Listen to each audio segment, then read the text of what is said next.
This month I clearly didn't make it to Gamescom, but I did make some important life decisions, so let's talk about that instead. So, usually I go to Gamescom.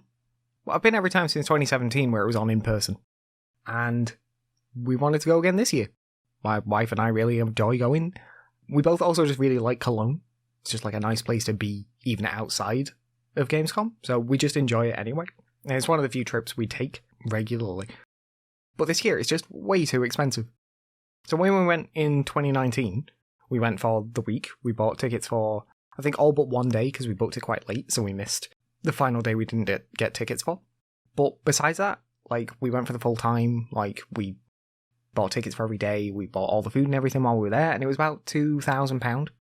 Which is, like, quite a lot. Like, you can do it cheaper. The first year I went with some friends and we did do it a lot cheaper. It was only, like, it was less than £1,000 for the three of us. But when my wife and I go, we'd rather, like, have, like, a hotel room to ourselves and, like, you know, all that shit. It's more expensive when I'm paying for all of it for two people. And also because we have, like, more specific requirements when it's the two of us. But, yeah, it was about £2,000 for the two of us. And this year we were looking at it and it's, like, over £3,000 for the exact same trip.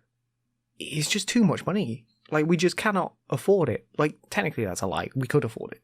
Like, I could pay for it if I really wanted to. And, like, part of me really does want to. But another part of me is, like, there is things I would much rather spend the money on than that. We both really want to go back to Japan. Or we both want to go to Las Vegas at some point. Or, like, just other places. Places that we've not been before and do things we've not done before. Or, in the case of Japan, go back to a place we both really love. So it's just not worth it.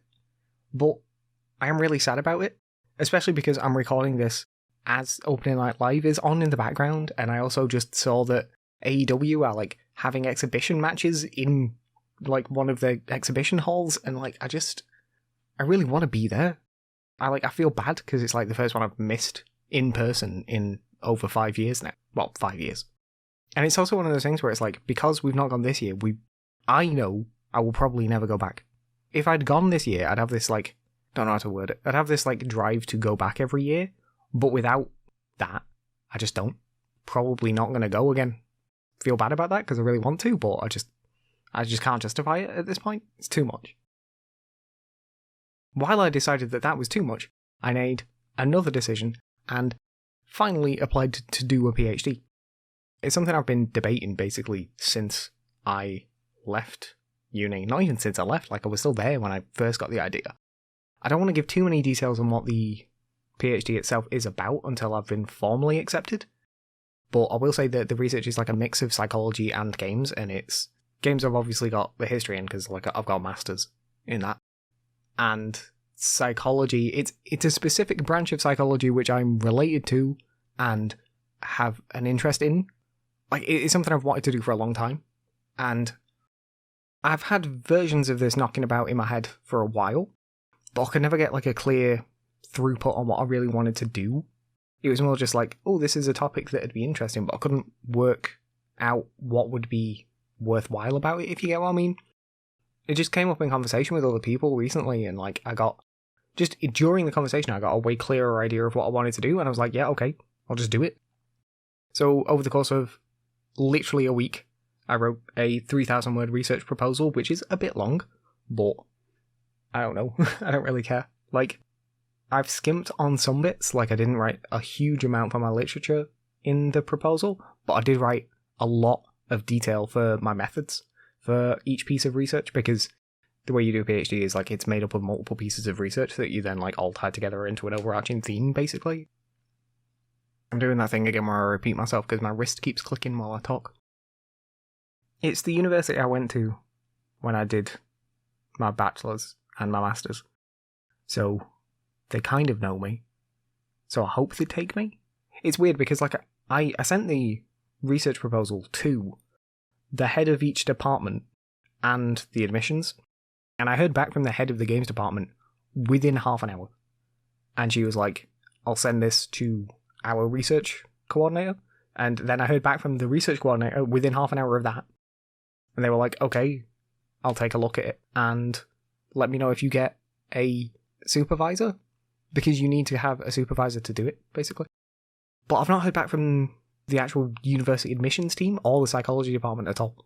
It's just kind of weird. I did eventually chase up the psychology department, and they just said that I'm supposed to wait for the admissions to do it. But it's been like nearly 3 weeks now, and I've not heard anything from them. And like, granted, it's a busy time of year, but it's supposed to start at the end of next month. So, I don't know. Like, I hope I get on. I should get on. I don't know, from the way the games department have talked about it, they're pretty much willing to take me straight away. But I've not heard anything from anyone else, so I don't know. I want to do it. And I think, even if I don't actually get on, it's not a course really, but you know, even if I don't actually do it, I might just do the research for myself, but I don't really get a PhD out of that, do I? I might get some videos. That'd be cool. But it also wouldn't be great, because it's not like anyone watches them anyway. In terms of what that means for the channel, probably not that much. It's 4 years long, and it's supposed to be full-time, but I'm just going to do my work the same way I always do, which is whenever it fits into my schedule. And I like obsessively schedule everything. Like right now, each day, I have like my streams, and then like I have like a couple of hours free, and then like some stuff in the evening.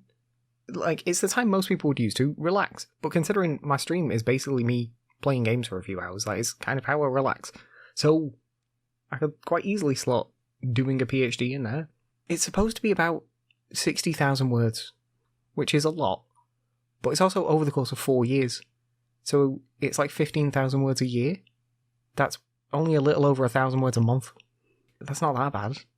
One of the ways I like to do things is I make a lot of templates.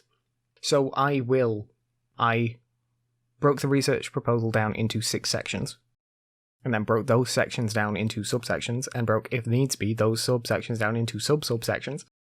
And each one of those got its own heading, and each one of those headings got like a couple of 100 words.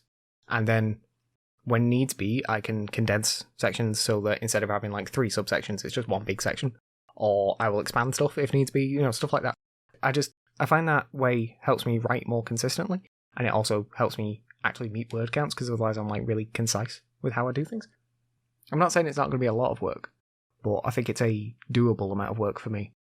I think possibly the worst parts of it is going to be finding people to do it, you know, because it's research into people.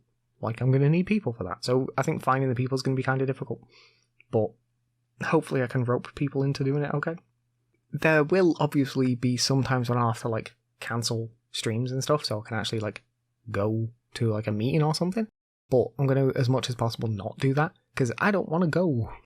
There is absolutely no work I can do better at the university than I can do at home. So why would I ever go? It's just a waste of time, especially because it's like a 3-hour round trip. I don't want to be wasting 3 hours of my life every day to go to a place to do the exact same thing I could do at home on a worse machine. Like, it's not worth it. It doesn't make any sense to me. I'm going to try to not do that, but I know for a fact it's going to happen at least sometimes. But I'll do what I can to mitigate it. Hopefully, by the next podcast I'll have heard back, if not already started. It would be nice. And if I do get on, that means I'll have to get another tattoo. I've not really got much to talk about this month, so I'm actually, like, pretty much done already. I spent most of the time just playing Xenoblade Chronicles, which is good. But only barely halfway through it, apparently.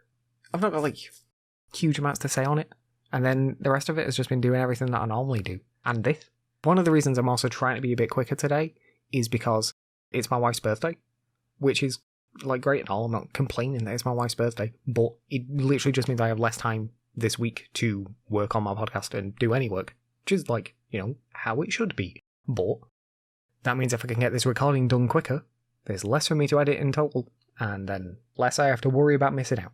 When it's a try stream, do this a bit quicker than normal, or stress over it later, or like miss out on something for my wife's birthday. Like, clearly this is the right choice.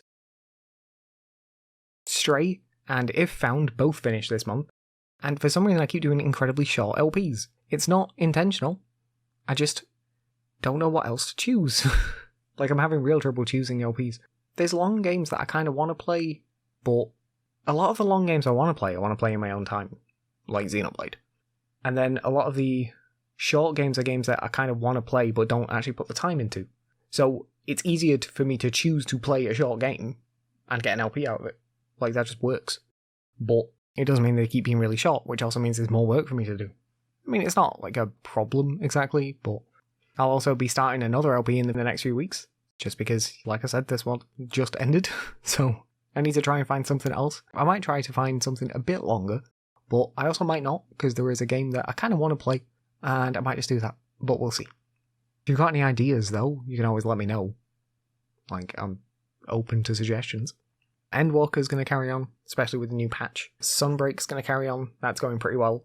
Like, I think I'm getting near, not the end of it, but the point where I can start farming more than just going through the story. So that'll be nice. And everything else is just going to carry on as normal. Not that there is much else. There's my TikToks and the podcast and my sentences. I do keep getting the urge to write more videos again, but I never do. It's weird because, like, I always talk about how, like, I don't feel confident in my writing, and then I write a 3,000 word proposal in a week. The difference is that I had my wife with me while I wrote the proposal, and she's written one previously. I bounced, like, a lot of my stuff off her as I was writing, and I think just having that means I write things so much easier.